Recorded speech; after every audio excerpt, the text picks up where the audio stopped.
What's going on, everyone? Talen here, and welcome to another Marvel Future Fight video.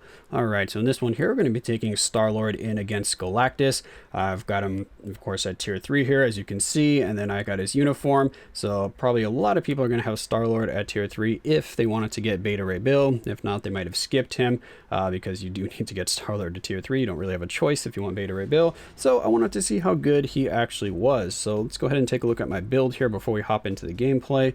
I don't have any Uru on him, and he's still just sitting at gears 20 because for some reason they didn't want to give us gear 25, even though he is a tier 3. I don't know why they don't just give us those 5 levels on the gear. I don't want to waste resources on the gears right now, even though he is actually surprisingly good. I didn't really expect him to do as good as he did, I will say that. And then for his skills here, we have the 3rd and the 5th skill leveled up only. I don't have any of the other skills leveled up right now. I don't think I need any of those leveled up. The isolate set, we have overdrive, and then for the CTP, we have a CTP of destruction. So you know, this is basically the same thing as a regular damage proc obelisk with just a guard break immunity and crit damage. If you're going to use him, of course, in PvP, then that pierce or that penetration might help out a little bit. But besides that, I was mainly just using this so I could get the guard break and damage proc combo together. He doesn't need guard break, but it does help him because a lot of time, well, I shouldn't say a lot of times, but there are a good amount of times where I'm trying to get into my 5th skill and I just get guard broken right out of it, right when I'm trying to, you know, just start the 5th skill. What's good about the 5th skill though is, of course, it will still do the animation, but you know, I just don't like getting guard broken right there. So that's kind of why I want the ACTP of destruction. But you could definitely get a lot more out of Star-Lord with the ACTP of energy because he does have a lot of chain hits to take advantage of because you're going to be canceling the 5th and going right into the 4th skill for that damage proc. And then for his uniform here, we have it at legendary. And then if we go over the stats here, we have 123 attack speed, so attack speed is pretty low. Our crit rate is pretty low. Our crit damage is looking pretty good. And then our ignore defense and skill cooldown are close enough to max right there. Well, the ignore defense is maxed at 0.03%, but the skill cooldown's off by a couple percent, but it doesn't seem to really affect too much for him. Yeah, so let's go ahead and hop into the gameplay against Galactus and see how Star-Lord actually did. Alright, so here we are loading into the fight against Galactus. We've got 2 random teammates here to help us out. We've got one with a tier 3 Cyclops and then with 2 tier 3s, so not really sure how much they're going to be helping us out, but luckily Star-Lord should carry us here, which is really good because I was not expecting that. This was my first kind of try at Galactus. I didn't really know what to expect from Star-Lord in terms of his damage after getting into tier 3. But anyway, the team that we're going to be using here for Star-Lord is his own leadership because he has a self-buffing leadership. And then we have Mystique and Wave for their tier 2 support. So we can go double support here with Star-Lord. We could get a little bit more out of him if we decided to use like White Fox or Nick Fury because he should have the leadership tag. I mean, he is the leader of the Guardians of the Galaxy, but you never know with this game. I haven't actually checked to look, so sorry if I misspoke there. But anyway, we've got Star-Lord here just pretty much doing his thing, and as you can see, like his normal skills, like 1 through 5, don't hit very hard, but then look at that. When you launch that tier 3 skill, that thing hits like a truck. So his tier 3 skill has really high damage. And I was just looking right there. I was like, am I doing all that damage? Because I was, like I said, not really expecting Star-Lord to do that much damage. But it was mostly from his tier 3. So when I was trying him out before with just his uniform at tier 2, I mean, the damage looked good, but it wasn't anything too spectacular. But that tier 3 skill, since it hits so hard, you can just see like the damage start racking up. So as you can see here, we should be using the tier 3 skill as soon as I get the 5th skill off of cooldown, because I like to instant cancel the 5th skill and then go into the tier 3, because then we get the residual damage from the 5th skill and the damage from the tier 3. So that's why Star-Lord is probably going to be a better candidate for a CTP of energy than a CTP of destruction. Like I said, I just wanted to have a CTP of destruction on him because I like the guard break immunity, but if you're going for pure damage, definitely go with the CTP of energy if you, of course, want to invest a CTP in Star-Lord. I'm assuming he's going to do fantastic with a CTP of rage, since it looks like he has really high kind of base or raw damage here, because Galactus, of course, can't be debuffed, so we don't have any defense down on him, so this is all just raw damage from Star-Lord.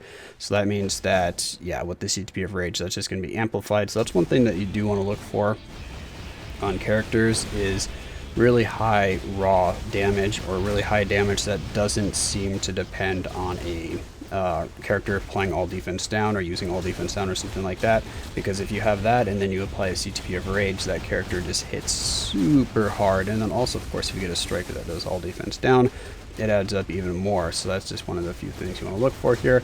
Of course, Star-Lord does have a little bit of all defense down, but it's nothing too good. So it's just switching there so that we don't die. And then I was like, all right, yeah, we are flying through this with Star-Lord. He's doing all the damage, so it looks like we're gonna have another tier 3 here. And I didn't pop the tier 3. I thought the damage proc went off on the bit skill when I first activated it, so I was gonna wait until the next rotation there. So let's see. Oh, luckily I didn't use the tier 3 skill right there, or else that would have been a waste. I would have had to switch, and then we would have lost all that damage. So let's see what kind of damage we get here again, and watch it start ramping up. Look at those bars just disappear. It just reminds me of like using Sharon Rogers tier 3.